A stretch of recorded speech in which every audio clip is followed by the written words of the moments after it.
नमस्कार दोस्तों, मैं हूं आपका दोस्त दीपक सिंह राजपूत और आप देख रहे हैं रेडियो उड़ान, a flight of life of life of life.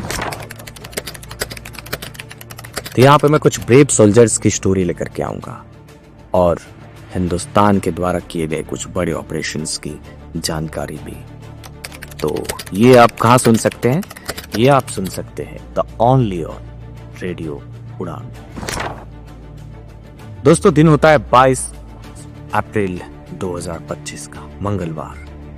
Kashmir की हरी भरी वादियों में टूरिस्ट का जमावड़ा लग ही रहा था। सारे लोग घूमने के लिए कश्मीर को ही चुनते हैं क्योंकि गर्मी का समय है। कश्मीर हिंदुस्तान का एकमात्र स्वर्ग है और इसे दुनिया का भी अगर छोटा स्वर्ग कहें तो कोई बड़ी बात नहीं होगी, क्योंकि कश्मीर हिंदुस्तान का मुकुट है और मुकुट पहाड़ियों से घिरा हुआ है। लोग यहाँ के हरी भरी वादियों में एंजॉय कर रहे थे, घूम रहे थे, तभी कश्मीर की शांति को किसी की नजर लग जाती है। एक औरत से एक व्यक्ति पूछता है कि आप लोग कितने लोग यहाँ पे आए हो? तो वो बेचारी औरत कहती है 20 से 22 लोग आए हो। जब ये खबर वो सुनता है तो अपने कलीग को वो एक न्यूज देता है कि सुनो, मैंने 35 बंदूकें भिजवा दी है, अब बाकी तुम देख लेना। जैसे ही ये औरत सुनती है, हक्की बक्की हो जाती है, क्योंकि ये वही थे जो हिंदुस्तान के, जो भारत माँ के छाती पर बैठकर भारतीय जवान को गोलियों से छल्ली कर देने वाले थे। तभी ये होता है कि वहां पे 4-5 लोग बैसरान घाटी में प्रकट हो जाते हैं। जब वो बैसरान घाटी में प्रकट होते हैं तो लोग उनसे पूछते हैं कि क्या बात है। तभी वो कहते हैं कि जो हिंदू है वो एक साइड हो जाए और जो मुस्लिम है वो एक साइड हो जाए। इससे पहले कि वे कुछ समझ पाते तभी एक व्यक्ति के ऊपर फायर कर दिया जाता है। साथ ही वो व्यक्ति वहीं ढेर हो जाता है।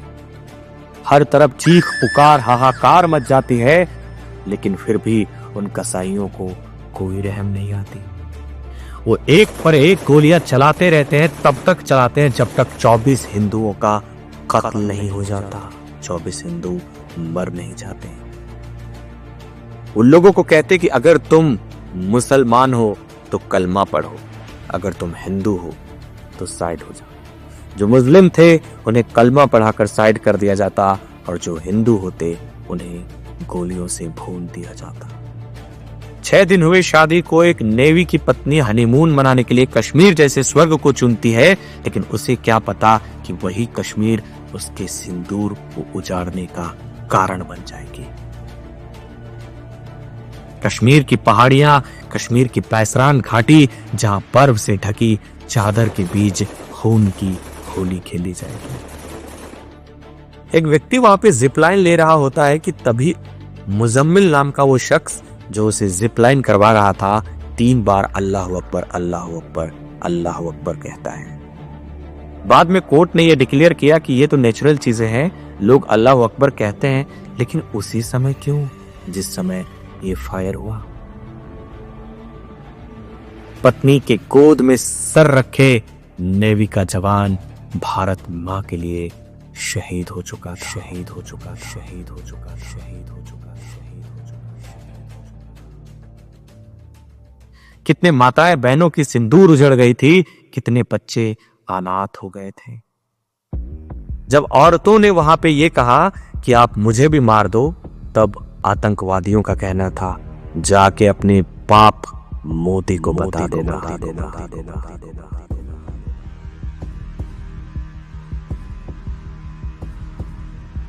मजबूरी इतनी थी दोस्तों कि वहां पे लोग जो खच्चर वाहक थे, जो घोड़ा गाड़ी चलाते थे, वो नीचे लाने के लिए 5-5 हजार का डिमांड करने लगे। लेकिन उसी में से एक ऐसा मुसलमान भी था जो आतंकवादियों से लड़ा, उसका नाम था आदिल। आतंकवादियों से वो लड़ा और उससे बंदूकें छीनने की नाकाम कोशिश की। उनका ये कहना था कि हमारे मेहमान हैं, कृपया इन्हें ना मारें। और जब वो बंदूकें छीनने की नाकाम कोशिश करने लगा, उसे गोली मार दी जाती है। पाकिस्तान का ये कायराना हरकत पूरी दुनिया के सामने उभर के आ जाती है। पहलगाम की हरी भरी वादियों को पाकिस्तान के कुछ नाजायज छलनी जो कर दिया था। दुख की बात तो यह है दोस्तों कि बैसरान घाटी जो कि टूरिज्म का एक बहुत बड़ा प्लेस है, वहां पे एक भी जवान मौजूद नहीं था। और इससे भी बड़ी बात यह है दोस्तों कि ये एक प्री प्लान्ड हमला था जिसे आतंकवादियों ने अंजाम दिया था वहां के कुछ गद्दारों के सहयोग से। वहां के कुछ सपोर्टर्स, वहां के कुछ लोकल चिंदी चोर जो ये बात को कहते हैं कि कश्मीर पाकिस्तान का है और हम सब पाकिस्तान के हैं।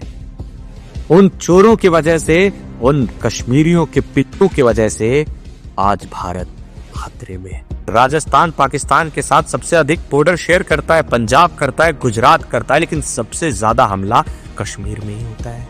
There is a simple reason behind this कि वहां के लोकल आतंकवादी बनते जा रहे हैं, उनका ब्रेन वॉश किया जा रहा है।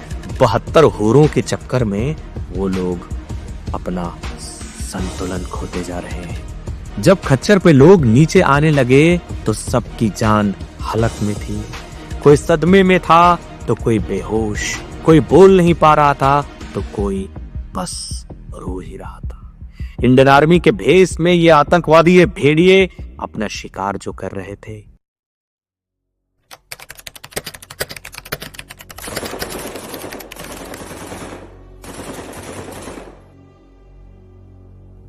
लगातार 5 से 7 मिनट गोलियों की कड़कड़ाहट से पूरी कश्मीर घाटी गूंज गई थी। चारों तरफ हवाएं जो ठंडक पहुंचा रही थी अब वो खून से लाल हो चुकी थी। वो औरतें जो आज से लगभग 5 मिनट पहले, मैं 22 अप्रैल की बात कर रहा हूं दोस्तों, आज से लगभग 10 मिनट पहले वो खुश थे, लेकिन अब उनकी पूरी दुनिया ही वीरान हो गई थी। जब भारत सरकार को यह बात पता चली तो बहुत देर हो चुकी थी। साथी नरेंद्र मोदी जी जो कि सऊदी अरब के दौरे में थे, उन्होंने बीच में ही अपना दौरा कैंसिल कर दिया और प्लेन को भारत की तरफ मोड़ दिया।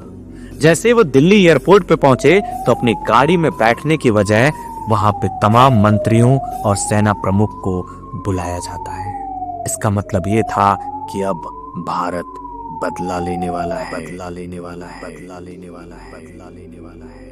24 हिंदू और 1 क्रिश्चियन और 1 मुसलमान को मार के पाकिस्तान ने अपना कायराना हरकत दिखाई दिया था। ऐसे में दिल्ली में बैठक होना तो लाजमी था।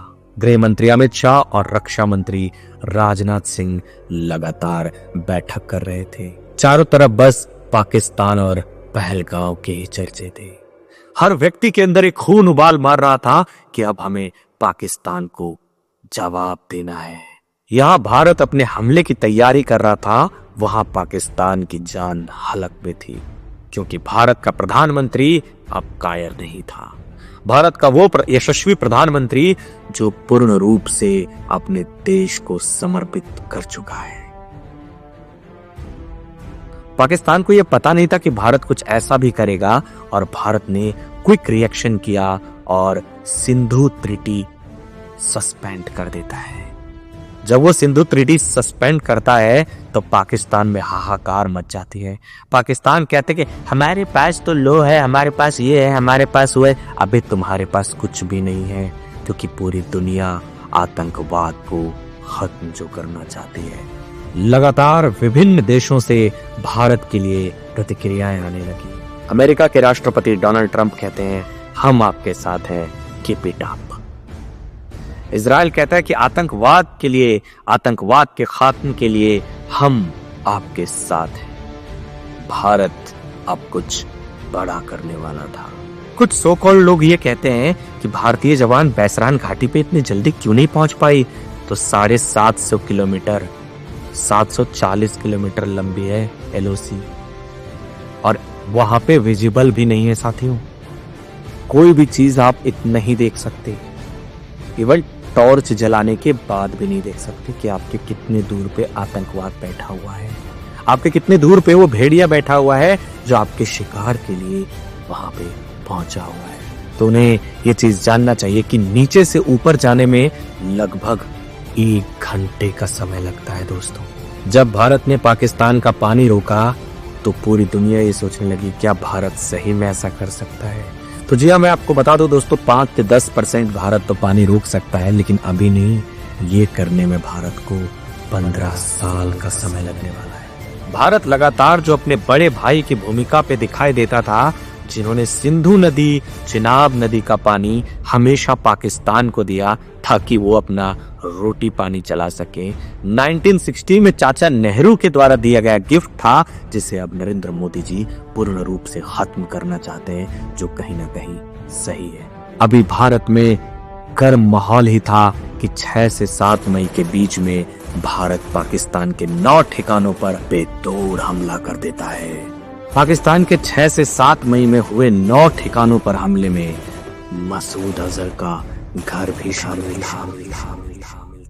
भारतीय सेना द्वारा किए गए हमले में, यानी कि आतंकवाद के ठिकानों पर किए गए हमले में, मरकज सुभान अल्लाह का वो स्थान भी शामिल था, जिसमें पाकिस्तान सरकार ने करोड़ों रुपए खर्च कर दिए। वहाँ पे स्विमिंग पूल बनाया जाता है, वहाँ पे मदरसे बनाए जाते हैं, वहाँ पे मस्जिद बनाया जाता है, जहाँ पे बचपन से छोटे छोटे बच्चों का ब्रेन वॉश किया जाता है।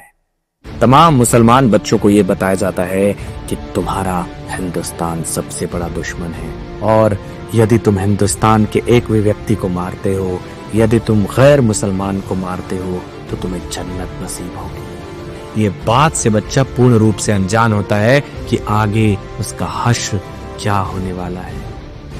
पाकिस्तान में made in China air system होता है, एयर डिफेंस सिस्टम होता है, जो HQ-9 होता है, उसके रडार में भारतीय मिसाइल्स नहीं आती, और पाकिस्तान के 9 ठिकानों को पूर्ण रूप से तबाह कर देते हैं। ऐसे में दोस्तों, पाकिस्तान कहाँ चुप रहने वाला था। पाकिस्तान भी भारत के 15 शहरों को चिन्हित करता है, और वो 15 शहरों में अपना मिसाइल दाग देता है। लेकिन श्री कृष्ण के द्वारा निर्मित किए गए सुदर्शन चक्र, अर्थात रूस के द्वारा बनाए गए S-400 सारे मिसाइल्स को इंटरसेप्ट कर लेते हैं। यहाँ भारत पाकिस्तान के भावलपुर पे हमला कर रहा है, वहाँ का यानी कि पाकिस्तान का ब्रिगेडियर बर्बन विस्की का बॉटल पी रहा है और लड़कियों के साथ रोमांस कर रहा है। ऐसे में दोस्तों, भारत सरकार भी कहाँ चुप रहने वाली थी। भारतीय सेना को यह आदेश दिया गया कि जाओ और उखाड़ दो पाकिस्तानियों को। भारत की सेना जैसे ही ये सुनती है, कराची और लाहौर के बंदरगाहों को धुआं कर देती है। ऐसे में पाकिस्तानियों द्वारा राजस्थान के एक जिला जैसलमेर को चूज किया जाता है, और जैसलमेर पे लगातार बम गिराया जाता है, लेकिन एक भी बम जमीन पे नहीं गिरते। आज भारत और पाकिस्तान के बीच अघोषित युद्ध चल रहा है, जिसमें मुझे लगता है कि भारत विजय विजय विजय और विजयी होगा। आपको क्या लगता है? कमेंट बॉक्स में बताएं। और ऑपरेशन सिंदूर का पार्ट 2 भी आने वाला है, तो पूरा वीडियो देखें और पार्ट 2 का कृपया इंतजार करें। नमस्कार।